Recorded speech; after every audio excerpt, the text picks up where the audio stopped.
I think what you say makes a lot of sense. And yet, it's very intuitive the way you explain it, but it's not part of our educational system. It's not part of a thought process. More and more people are growing up in urban environments, far away from nature, far away from the experiences you need to feel one with the environment. And so we have to, I think, consciously promote this thought. And particularly, I think, for decision makers and policy makers, it's really important to have this philosophy. When they think about making a policy, what impact is it going to have? Not just on yourself or your neighbors, but on the wider community, on the water, on the land, on the forest, on the air.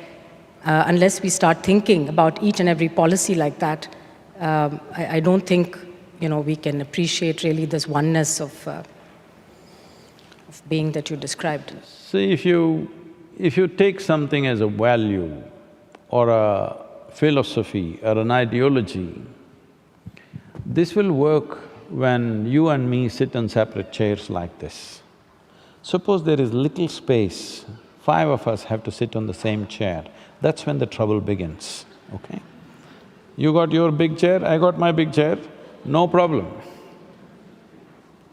But if 3-4 of us have to sit on that chair, now trouble begins. Well, you can have philosophies, love everybody. Can you? I'm asking you genuinely, please tell me.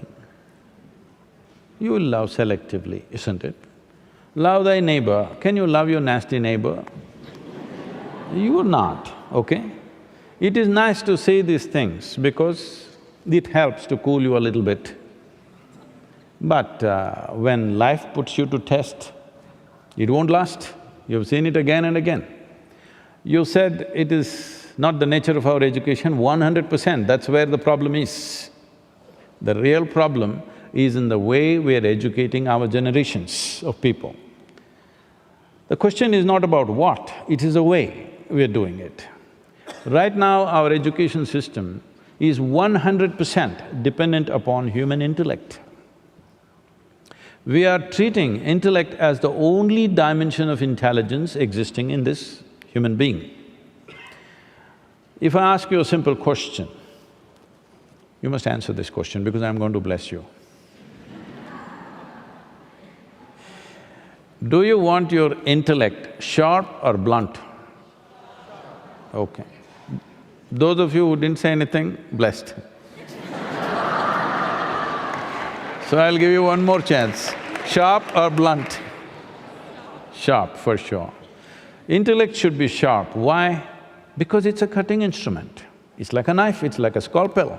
The sharper it is, the better it is. A knife is a good cutting instrument. If you want to dissect something, you need a razor-sharp knife. It's good to have it. But now you want to sew your clothes, but you do it with your knife. You will be in tatters. That's all that's happening to the world. Tell me, who is messing up the world, educated people or uneducated people? Hello? Educated people, because this is the nature of their education. They think they can fix everything with their intellect. They are not even acknowledging other dimensions of intelligence which exist in your system. When I say other dimensions of intelligence, there are… in yoga, we look at human mind as 16 dimensions. Let's not go there, it's a long thing. Simply, to come very simply to this, if you eat… it's mango season, though I'm in Geneva, I can talk mangoes, right? Okay. Suppose you eat a mango, whether you're a man, woman or a cow or a goat, it goes into you and becomes who you are, isn't it? Hello? Mango doesn't look like you, taste like you, feel like you, but it goes into you and becomes like you in you.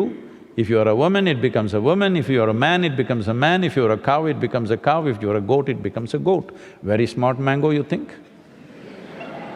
Hello? No, there is an intelligence here in this one. Whatever comes here, it knows it has to be made into this. If I take a mango in my hand and make it into a human being, who would you think I am? Very creator, isn't it? So the very source of creation is functioning within you. The problem with us is, we have been taught all kinds of things.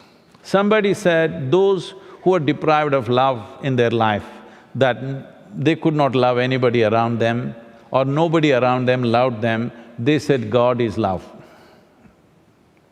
Somebody who's fallen under desperate conditions, they said God is compassion. But if you don't assume anything, if you are looking at creation, because you can only see the creation, you have never seen the creator, all right? If you look at the creation, if you look at a flower, if you look at a leaf, if you look at a blade of grass, intelligence, intelligence, intelligence, isn't it? Phenomenal intelligence, yes or no? But nobody said God is intelligence. If you had said this one thing, we would have much smarter world today.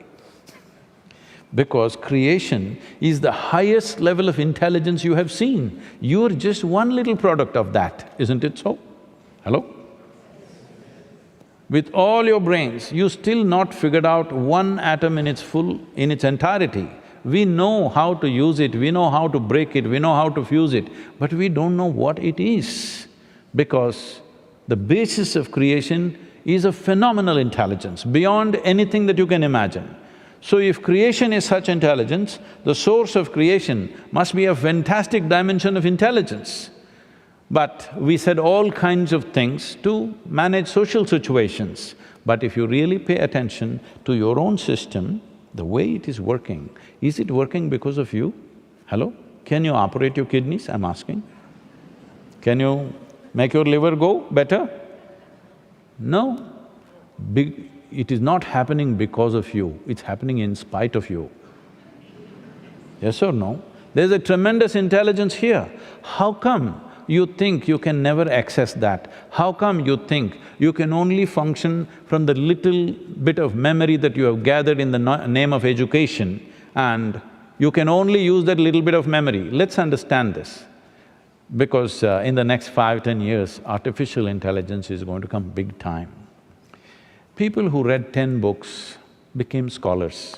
People who read one book became religious. People who read 1,000 books suddenly became so many things. By memory, isn't it? We are misunderstanding memory to be intelligence. This is the biggest mistake humanity has made. Memory is like this, my memory is my memory, your memory is your memory, isn't it? Isn't this the boundary? Hello? Isn't this the boundary? That my memory is like this, your memory is like that. This is the boundary. We have misunderstood memory as intelligence. So we are all become small islands of our own. We are identified with our knowledge. Whatever knowledge you have, if you have read the libraries on this planet, still compared to this cosmos, you are a minuscule knowledge, yes or no? Hello? Because many of you are doctor, I'm asking.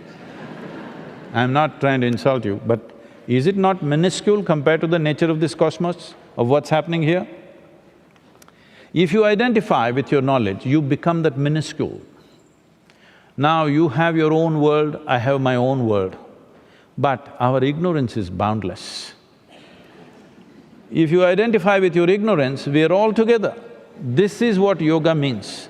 We are always identified with our ignorance, because our ignorance is limitless and our ignorance is seamless. Our ignorance does not separate you and me, because what I do not know, if you see I do not know, your intelligence is constantly alert. The moment you think I know, your intelligence sleeps.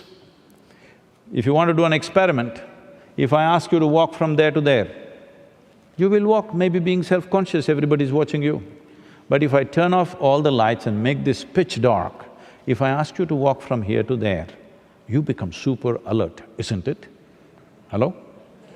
Because the power of ignorance, you don't know where the next step is, suddenly everything in you is alert. This is the way you're supposed to live. But the moment you gather a certain amount of memory and identify with that, you sleep through your life. In India, the word that is used for enlightenment is always awakening. When you're already awake, how to awaken you? Because everybody is not awake to the same extent. you can become awake in various levels and dimensions. So the idea is to be fully awake because your wakefulness is your life. Hello? If you're asleep, would you know that you're alive? Your wakefulness is your life. How awake is how rich and inclusive your life is. Right now, the problem is just this, we are identified with our own little memory pools. So every one of us is a world by ourselves.